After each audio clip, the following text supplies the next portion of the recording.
না, এগুলা তো যারা নির্বাচনে চায় না, যারা একটা গোষ্ঠী আছে যারা বাংলাদেশে গণতান্ত্রিক অর্ডারে বিশ্বাসও করে না, তারা গণতন্ত্রের কথা বলে গণতন্ত্রে বিশ্বাস করে না, এবং তারা নির্বাচনও চায় না। বাংলাদেশের মানুষের মালিকানা ফিরে পাওয়ার যে আকাঙ্ক্ষা, সেই আকাঙ্ক্ষার পরিপ্রেক্ষিতে সমস্ত মানুষ আজকে গণতন্ত্রের পক্ষে, নির্বাচনের পক্ষে নেমেছে। আন্তর্জাতিকভাবে বিশ্বব্যাপী যারা গণতান্ত্রিকামী দেশ, তারা বাংলাদেশের নির্বাচনের সহযোগিতা করছে, কিন্তু আমাদের দেশের মধ্যে একটা গোষ্ঠী এই নির্বাচন কর্মকাণ্ডের পক্ষে নাই।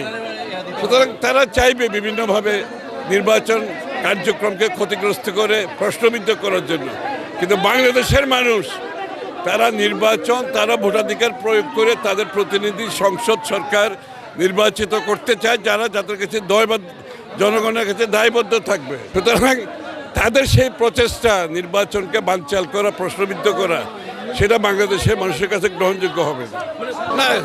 যারা সংখ্যা সৃষ্টি করছে তারাই কিন্তু আসলে জনগণ থেকে বিচ্ছিন্ন হয়ে যাচ্ছে।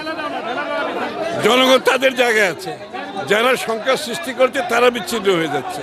এই ব্যাপারে নিশ্চিন্ত থাকতে পারেন আপনি।